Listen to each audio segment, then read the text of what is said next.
और चलिए अगली बड़ी खबर की तरफ रुक कर रहे हैं, और अगली बड़ी खबर इस वक्त जो हमें मिल रही है वो आपको बता देते हैं।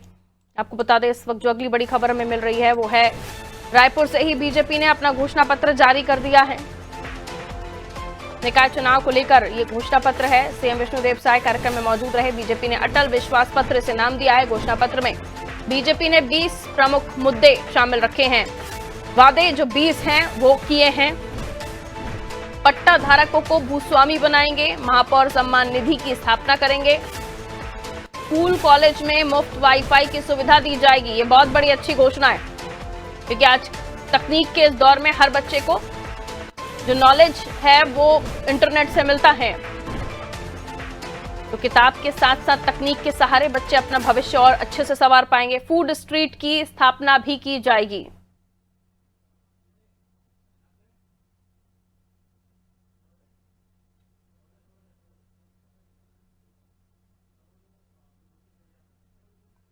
और खबर पर जानकारी के लिए कुलभूषण हमारे साथ जुड़े हुए हैं। कुलभूषण, बीजेपी ने अपना घोषणा पत्र जारी कर दिया है। निकाय चुनाव के लिए 20 प्रमुख वादे बताए जा रहे हैं। क्या कुछ वो 20 प्रमुख वादे हैं और इस घोषणा पत्र की क्या खास बात है, नोटिस किया आपने? कि मां लक्ष्मी की कृपा हो गरीब और मिडिल क्लास के तौर पर गेम चेंजर एक तरह से हो सकता है। जिस तरह से घोषणा पत्र में जितने बड़े वादे जो उन्होंने किए हैं, खास तौर पर जो जितने भी महिला प्रॉपर्टी धारक हैं उन सभी पे 25% तक की वहां पर छूट दी जाएगी उनके टैक्स में। साथ ही साथ अगर आप 7 तारीख के भीतर अगर आप टैक्स पे करते हैं, भूजल का अगर आप टैक्स पे करते हैं, तो उसको में भी आपको 10% की छूट दी जा रही है।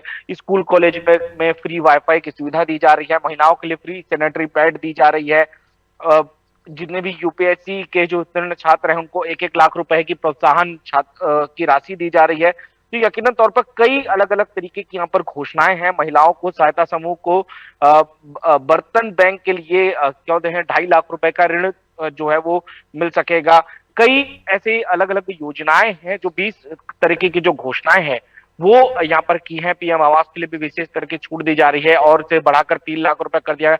तो इस तरह से कई अलग अलग तरीके की छूट है जो इस तरह यहाँ पर दी जा रही है भाजपा के तौर पे, और यकीनन तौर पे एक गेम चेंजर हो सकता है इस बार के चुनाव में ये देखने को हमें मिले, क्योंकि काफी लाभान्वित चीज है। आम जनता की को राहत देने के लिए सभी सुविधाएं यहाँ पर लाई गई हैं। और चूंकि उन्होंने पहले ही विधानसभा के तौर पे ही कई बड़ी घोषणाएं वहां पर की थी, अब नगरीय निकाय चुनाव में भी कई बड़ी घोषणाएं यहाँ पर की हैं। अब इसका कितना लाभ जो है वो जनता को मिलता है या जनता इससे कितना प्रभावित होती है, ये देखने वाली बात होगी। हालांकि अब तक की जो घोषणा पत्र है ये पूरी तरह से गेम चेंजर रहा है। कांग्रेस की इसमें क्या प्रतिक्रिया रहती है वो देखने वाली बात होगी।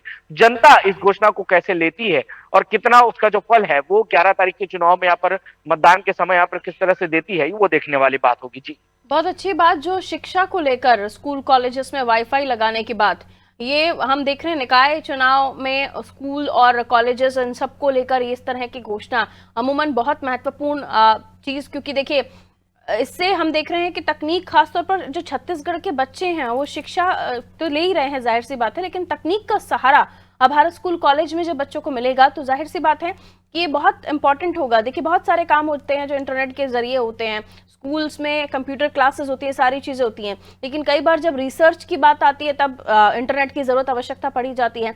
यहाँ मुझे लगता है ये बहुत गेम चेंजर साबित होने वाला है। स्कूल कॉलेजेस में सुविधा देने के बाद शिक्षा के क्षेत्र में भी बच्चों को कहीं ना कहीं मदद करने का काम। बहुत छोटा सा जवाब आपका। देखिए फ्री वाईफाई की जहां तक बात की जाए तो स्कूल और कॉलेज पहले ही बड़े दावे करते हैं कि हमारे स्कूल की तरफ से आपको फ्री वाईफाई और फ्री जो है वो दिया जाएगा, लेकिन किसी भी स्कूल कॉलेजेस में इसे फ्री वाईफाई यहाँ पर दिया नहीं जाता है। हाँ, इसकी फीस जरूर ली जाती है, लेकिन अब सरकार ही अगर स्कूल और कॉलेजेस में अगर फ्री वाईफाई की सुविधा यहाँ पर करवाती है तो वो किस तरह से कारगर होगा और क्या अभी भी उसका फीस लिया जाएगा, ये देखने वाली बात होगी। बच्चों को इससे कितना लाभ मिलेगा वो देखने वाली बात होगी कि कितना इम्पोर्टेंट होगा ये कि जब एक तो सीधे तौर पर जो अभिभावक हैं उनको भी कहीं ना कहीं इससे थोड़ी राहत रहेगी कि आप उनको इंटरनेट के नाम पर या वाईफाई के नाम पर फीस नहीं देनी पड़ेगी। अगर ऐसा होता है तो आने वाले समय पर किस तरह से इन 20 वादों को पूरा करती है सरकार, या इन 20 वादों को कितना जनता एक्सेप्ट करेगी, ये आने वाले समय के साथ पता चलेगा। बहुत शुक्रिया कुलभूषण जानकारी के लिए। छत्तीसगढ़ के निकाय चुनाव के लिए घोषणा पत्र जारी हो गया है और सीएम विष्णुदेव साय कार्यक्रम में मौजूद थे जब ये जानकारी घोषणा पत्र की दी जा रही थी। इसे नाम दिया है अटल विश्वास पत्र। घोषणा में बीजेपी ने 20 प्रमुख वादे किए हैं। जो बड़े वादे हैं 20 हैं।